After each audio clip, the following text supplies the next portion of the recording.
Towards the end of the panel, they also heavily hinted in the future they're going to do raids for Gnomegon, Scarlet Monastery, and Karazhan Crypts. They also talked about how they do intend to finish cut content from vanilla and expand upon it.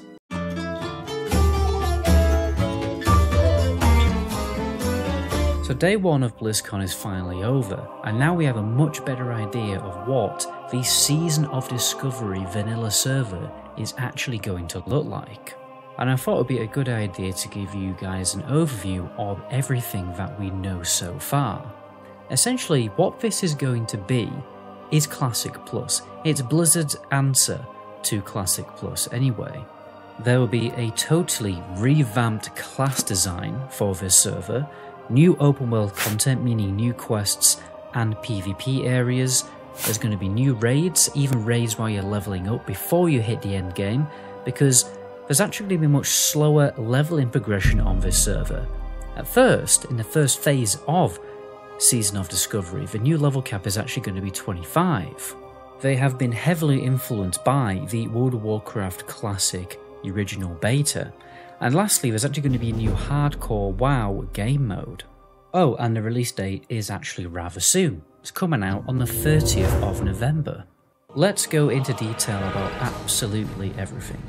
So specs that weren't viable in the original vanilla are now going to be viable. Stuff like Paladin tanking, Shaman DPS, Druid DPS, and even stuff like making the Affliction Warlock stronger or the Arcane Mage. Every spec that was fleshed out more and became more viable in TBC and Wrath, well, the same story is going to be in Season of Discovery. There's an abundance of new abilities and talents. Essentially, the best ones have been taken from several different expansions, but from what I can see, it's mainly TBC and Wrath of the Lich King. But there is actually some totally original spells added to the game. By the way guys, I have a secret subscriber-only video on my channel where I actually in fact interviewed a former World of Warcraft game master on very interesting topics like botters, hackers, gold sellers. It's a very shocking and eye-opening interview. I'd recommend for you to check it out. All you gotta do is subscribe and check out my subscriber trailer. There will also be new roles for certain classes, like Rogue, Shaman and Warlock tank, and also the Mage will have the ability to heal. Across the board there's going to be massive hybridization, one of the best things about classic class design, let's be honest, and this is made possible by the new rune system. It is, how I suspected, very similar to how Lord of the Rings, well, vanilla Lord of the Rings Online worked, where you can actually go out in the open world, complete certain quests, unlock certain chests and maybe some group quests, to find books, or in this case runes, that are actually going to grant your character an ability or a talent. The devs emphasize how they want to bring back a sense of discovering things for the first time, the days before Wowhead guides, to encourage more social interactions between players. You'll have to work together with your friends and your guild to discover how to obtain these runes and complete the new quests. The rune system is actually very similar to how glyphs worked in Cataclysm. They are permanently assigned to your character, so you don't need to keep re-obtaining them or anything like that, and they are actually applied to your gear rather uniquely.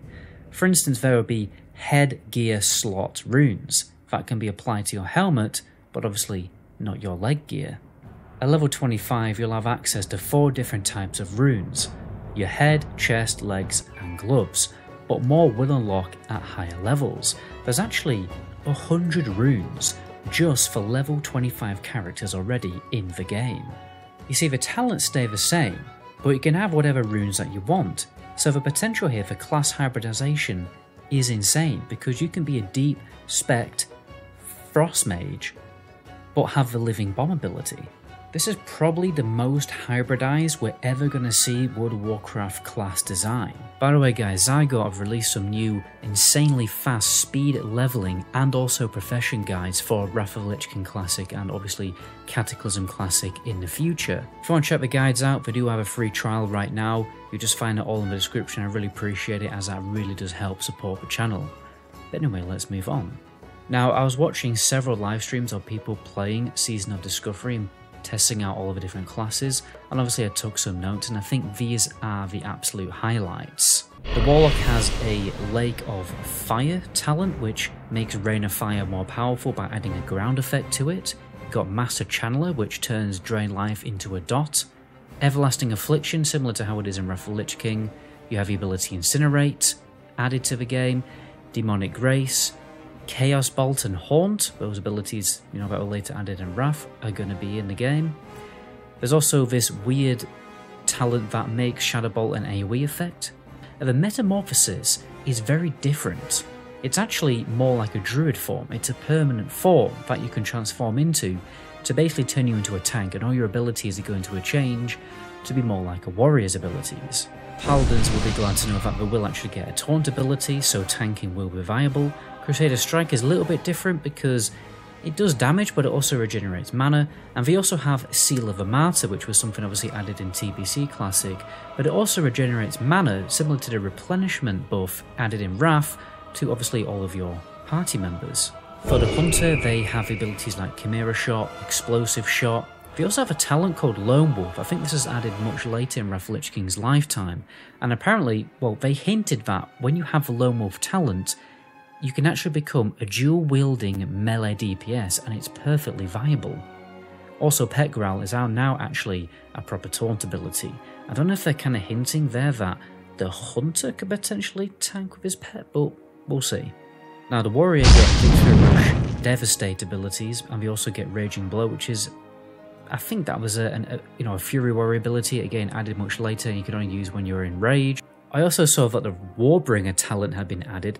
I also saw the Wrath of the Lich King talent, I believe called Unrelenting Assault, which massively boosts the damage of Protection Warrior abilities, so we'll see what that looks like. Rogues are actually going to get a tanking stance. I'm pretty sure it's called It's Only a Flesh Wound, which will actually turn the Feint ability into a taunt ability, and turns Blade Flurry into a damage reduction ability. I also saw that they had Mutilate, Envenom, Deadly Brew, which is an ability that, when applied, basically your poisons can also apply an extra stack of deadly poison. Oh, and they also get Shadow Step. Shaman will get Lava Lash, and they can also dual wield, and playing enhancement will be perfectly viable. They have a new AoE healing ability called Healing Rain, and they have a new stance kind of ability called Wear the Earth, which basically turns the Shaman into a tank. The Rock Biter Weapon Imbue will increase the amount of threat that you generate, cause you to take less damage, and Earth Shock will turn into a taunt. Now, the Mage will have access to the Fingers of Frost talent. They also get Burnout and Icy Veins, the cooldown, but obviously speeds up their cast time. So probably the most crazy weird addition in all of this is the fact that the Mage can now apply HOTS to their friendly targets. And when they've got all the HOTS applied on their friendly targets, they can continue to deal damage, and that damage will actually convert into healing. So it's going to be a bit of a hybrid DPS and healing spec. They can also have this reverse time spell that reverses damage taken on party members. They have some kind of new execute ability, which is an arcane ability, and they get some of the iconic abilities like Ice Lance, Living Bomb, and also Arcane Blast. Druid get a new ability called Fury of Storm Rage. It reduces the mana cost of Wrath actually by 100%, so it's totally mana cost free. It has a chance to proc a buff that makes your next healing touch instant. So again, it's building that class fantasy of being a hybrid DPS and healer. I also saw that they get things like Savage Roar, Skull Bash, Living Bloom, and also Star Surge. And they also get Mangle, Sunfire, and Wild Growth, so many of those Wrath of the Lich King classic abilities. Priests get a talent called Strength of Soul. It reduces the time on Weakened Soul when you heal a target. They get Serepity, I believe it's called, which I'm pretty sure was added in Wrath. Basically, it's going to reduce the cast time of Greater Heal and Prayer of Mending. They get Void Plague, which is an extra dot. They'll get Prayer of Mending. They get this new ability called Homunculi. No idea how to pronounce that one, but basically it's a bit like Mirror Image. It'll make miniature copies of yourself that attack the mob with axes and reduce the amount of damage that mob deals, and also I'm pretty sure it will also reduce the armor of a target. There's also the talent Shared Pain, which will spread Shadow Word Pain when you apply it to one target. You've got Power Word Barrier, which is basically an AoE protection spell. You've got Circle of Healing, Shadow Word Death, Mind Seer, if you can believe it, and also Penance. Now we also did get some details about the new raid that's going to be added to Sod, which is what I'm calling it now for the sake of not having to say Season of Discovery every time. So basically, it's going to be a revamp of Black Fathom Depths, a level 25 raid with totally new bosses, totally new mechanics and loot, and by the looks of it, the boss mechanics look like what you're going to expect from Wrath Classic and TBC level of difficulty and innovation. There's going to be updated quests for the raid with some new rewards. There's also going to be secret quests inside the raid that you can discover that will lead to special quests that will reward a way to either craft or obtain sharpening stones and wizard oils, which that's all we know about it. I don't know what they're going to be turning into. And they also alluded to a new world buff that you can unlock from the raid. Towards the end of the panel, they also heavily hinted in the future they're going to do raids for Gnomegon, Scarlet Monastery, and Karazhan Crypts. They also talked about how they do intend to finish cut content from vanilla and expand upon it. So who knows, something like the Emerald Dream raid may appear in the future. Not only will there be new quests in the game, but the Zone of Ashenvale has been totally reworked into an almost open world version of Alterac Valley, combining both PvP and PvP content. There will be a genuine fight for power in the zone between players. Once enough player versus player kills have happened in the zone, it will trigger the event. Camps will start to spawn that need to be taken down, and eventually this will lead to an end boss. I imagine it's going to be very similar to a base capture PvP mode, maybe like Arathi Basin combined with something like Alterac Valley. This new game mode will grant reputation that can eventually be used to obtain some of the best level 25 gear in the game. I imagine it's going to be very similar to the reputation gear that you already get in the game from farming Warsong Gulch Rep. And I think this is a great change because normally in vanilla you never obtain this gear unless you're a twink. Normal Battlegrounds will also be totally available at launch. They did mention that you won't be able to grind all the way to Grand Marshal at 25, there will be a cap on how much you can grind. But they also didn't really talk about whether the honor system is going to change, which obviously it desperately needs to.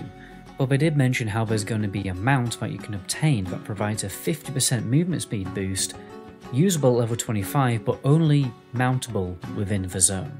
They also confirmed that Hardcore WoW is going to have a self-found game mode, perfect for people who don't like playing MMOs, but when you get to level 60 you will no longer be restricted by this self-found rule set. And now some finishing notes. There's going to be a catch-up experience feature, so for experience to get to the previous level cap is going to be boost. So let's say for instance the second phase of the level cap is level 40.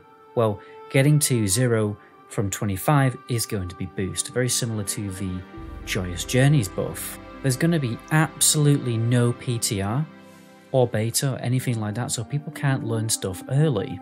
There will be a reduced talent respec cost, and they also hinted that in the future they are going to implement dual spec. There will be faction specific class abilities and talents, I imagine largely because Paladin and Shaman are still going to be separate. BFD will actually have a 3-day raid lockout rather than a 1-week lockout. And they also did mention how new content and new level caps are going to come out fairly quickly. You know, phases won't last as long as they do currently in Wrath Classic, it is going to be much faster. Anyway guys, that's everything that we know about the Season of Discovery server. Don't know about you guys, but I'm feeling, for once, extremely positive about World of Warcraft moving forward. Personally, I really don't understand all the hate towards this. I mean, we are literally getting Classic Plus servers. It's literally what we asked for, but for some reason the WoW community is still complaining, but yeah, well, that is the WoW community, isn't it? Anyway, my name is Metagoblin. Until the next video, ciao.